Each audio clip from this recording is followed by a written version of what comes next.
والسلام کو یہ مقام، یہ شان، یہ عزت، یہ عظمت دی ہے کہ جس چیز کو بھی حضور سے نسبت ہو گئی ہے اللہ نے ان کو بھی رفعتیں اور عزتیں عطا فرما دی۔ دیکھیں قرآن مجید کے اندر ایک سورت مومن ہے، حفاظ کرام کا جمع غفیر ہے، ان سے پوچھو آپ بھی مسجد میں دیکھ لو، سورت مومن ہے۔ اس سورت مومن میں بنی اسرائیل کے فرعون کے زمانے کے مومن کا ذکر ملتا ہے۔ حضرت ابو بکر صدیق کے بارے میں جب حضرت علی مولا کائنات سے پوچھا گیا کہ آپ بتائیں جس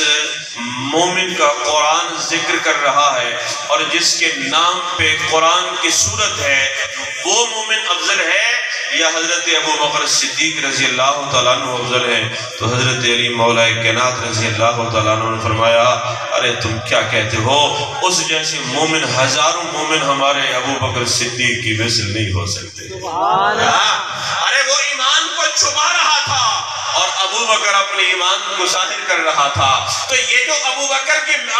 کی مثل ارے وہ مومن نہیں ہو سکتا، تو یہ بھی حضور کی نسبت کی وجہ سے ہوا ہے۔ اور اگر پوری کائنات کے مومنوں سے افضل اگر حضرت ابو بکر کو مانا جاتا ہے اور حضور کی امت کو تمام امتوں سے اعلیٰ و افضل اگر مانا جاتا ہے تو یہ ہمارا کمال نہیں ہے، یہ نسبت رسول کا کمال ہے، یہ نسبت رسول کا کمال ہے۔ ورنہ اگر قرآن کو پڑھ کے دیکھو تو اللہ کہتا ہے ان کے قد کاٹ بڑے تھے، ارے تم تو اینٹوں کے کچی اینٹوں کے جھونپڑیوں کے گھر بناتے ہو، قرآن کہتا ہے تنحتون الجبال، وہ تو پتھروں کو کھڑ کھڑ کے گھر بنا لیا کرتا تھے، ارے ہم تو سنگ مرمر صرف نیچے لگاتے ہیں، ان کے گھر سنگ مرمر کے بنے ہوئے ہوتے تھے، قد کاٹ والے جوان ہوتے تھے، لوگ دیکھ کے حیران ہو جاتے تھے، لیکن ان سب سے افضل تم چھوٹے 5.5 4.5 فٹ والے کیوں ہو گئے ہو؟ نہ تو ہمارے اعمال ان جیسے ہیں، نہ ہمارے قد کاٹ ان جیسے ہیں، نہ ہمارے گھر ان جیسے ہیں، اور نہ ہی ہماری عمریں ان جیسی ہیں۔ اگر ہم ان سے افضل ٹھہرے تو کنتم خیر امت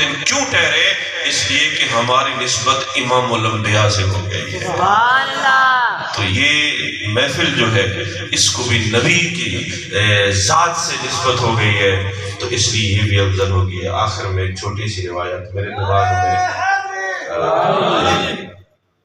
ایک نعرہ نہ